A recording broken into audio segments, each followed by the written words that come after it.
Perhatikan juga pembuatan RUPS ini adalah dalam prakteknya ini menanyakan, ya, tadi di awal-awal datang dia ingin berubah, ini di awal tadi, ini posisinya harus di awal, ini kita perhatikan juga, kita ulang lagi, menanyakan maksud rencana perubahan itu apa, mau buat perubahan apa, kemudian meminta lebih dahulu berkas-berkas, ini di awal ini, jangan minta rapat kita sudah diundang, ketika hari HRUPS baru kita terima berkas, jangan, ini di awal, karena nanti juga wajib patokan kita melihat semua, mencocokkan, nanti juga dicek profilnya, kita sudah melihat kecocokan itu.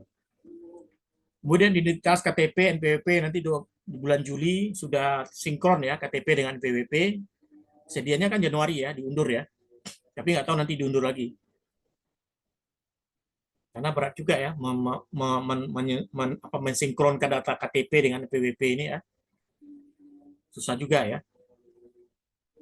Butuh waktu sampai Juli. Kemudian beritahukan kepada mereka saat semua maksud tujuan ini sesuai dengan KBLI. Berarti nanti ada penyesuaian KBLI.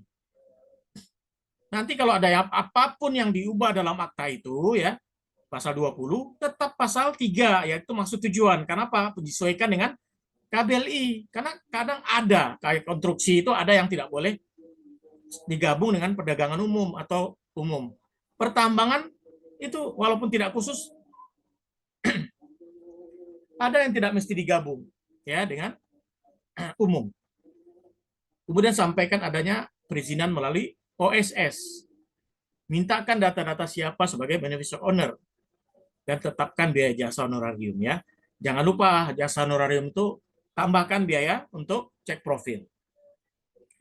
Pada berita acara luar biasa ini notaris diundang secara resmi ya dengan surat resmi guna menghadiri, sesuaikan dengan waktunya tadi, harus mencantumkan tempat, tanggal rapat, undangan rapat serta agenda rapat. Rapat dalam RUPS PT ini harus di tempat kedudukan. PT-nya berkedudukan di Surabaya. Rapatnya harus Surabaya, nggak boleh rapatnya di Balikpapan, nggak boleh. Kecuali, ada kecualinya.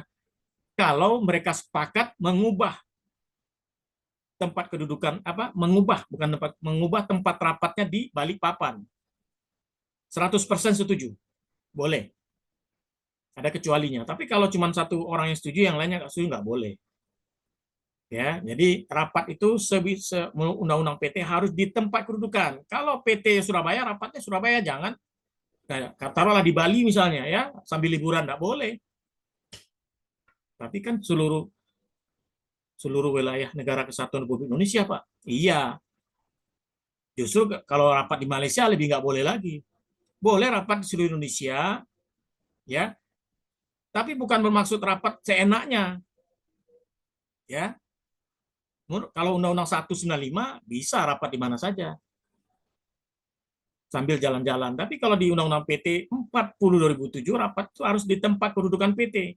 Kalau dia PT terbuka, rapatnya adalah di tempat Bursa Efek dia terdaftar, Bursa Efek Surabaya, Bursa Efek Jakarta, ya, di mana dia terdaftar. Di situ dia rapat.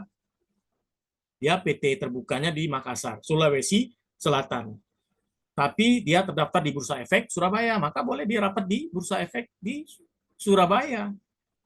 Nah, ini harus perhatikan juga Bapak sekalian, jadi tidak bisa sesuka-suka hatinya.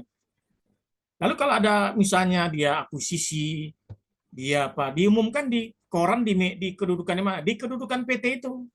Dia rapatnya di Jakarta. Sudah setuju semua. Kedudukannya di Makassar. Di media massa mana diumumkan kalau dia misalnya pembubaran. Nanti di materi pembubaran kita bahas ya. Pengumuman itu. Di mana pengumumannya? Di koran di mana? Di Makassar, bukan di Jakarta. Bukan pengumuman di media nasional, tidak, tapi di tempat kedudukan. Ya, bahwa PT ini dibubarkan misalnya, atau PT ini diakuisisi, terjadi akuisisi misalnya ya. Kemudian memperhatikan waktu tanggal pemanggilan sesuai dengan undang-undang, quorum ya, seperti itu. Nah, ini contoh aktanya ya. Berita acara luar biasa tergolong jenis bentuk akta lelas pada akta ini. Saya, kata kalimatnya membedakan adalah saya sarjana hukum notaris permintaan direksi dan seterusnya. Intinya adalah menerangkan jalan RUPS. Kerangka aktanya adalah tentu saja judul, tanggal waktu jamnya, identitas notaris, premis berupa riwayat akta pendirian, pengesahan, siapa-siapa yang aktif, beserta perubahan-perubahan kalau ada, nama-nama pemimpin rapat, jumlah saat pemegang saham, jumlah quorum pemegang saham, siapa pemimpin rapat, agenda rapat apa yang dibicarakan, perubahan-perubahan apa yang dilakukan, lalu bagaimana jalannya RUPS, ya, bagaimana hasil dari keputusan RUPS, apakah ada mencantumkan pasal, ditulis pencantuman perubahan pasal, menjudulnya seperti, sehingga secara keseluruhan pasal 20 menjadi berbunyi sebagai berikut. Kalau itu ada dicantumkan, kalau kita diundang rapat, kita membuat